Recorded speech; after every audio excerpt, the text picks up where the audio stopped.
Hi అండి, అందరికీ నమస్కారం. ఎవరైనా మన ఛానల్ ఫస్ట్ టైం చూస్తున్నట్లయితే తప్పకుండా సబ్స్క్రైబ్ చేసుకోండి.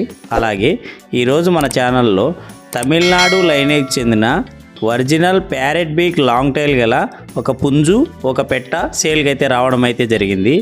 ఈ పుంజు ఈ పెట్ట మంచి బ్లడ్ లైన్ చెందిందిగా బ్రదర్ అయితే మనకు చెప్పారు. అలాగే ఈ పుంజు వివరాలకి వెళ్తే ఇది 1 ఇయర్ లోపు గల పుంజుగా బ్రదర్ అయితే మనకు చెప్పారు. అలాగే పెట్ట కూడా ఎగ్స్ కూడా రెడీగా ఉందని బ్రదర్ అయితే మనకు చెప్పడం అయితే జరిగింది. మీకు ఎవరికైనా ఇంట్రెస్ట్ ఉండి కావాలనుకుంటే బ్రదర్ నెంబర్ని డిస్క్రిప్షన్లోను అలాగే టైటిల్లోనూ ఇచ్చింటాను. బ్రదర్కి కాల్ చేసి రేటు వివరాలు తెలుసుకొని వీలుంటే దగ్గరికి వెళ్ళి చూసి తీసుకోండి ఫ్రెండ్స్. అలాగే దీని అడ్రస్ వచ్చేసి ఇది కడప డిస్టిక్ ప్రొద్దుటూరు నుంచి బ్రదర్ పంపించడం అయితే జరిగింది ఫ్రెండ్స్. Thank you.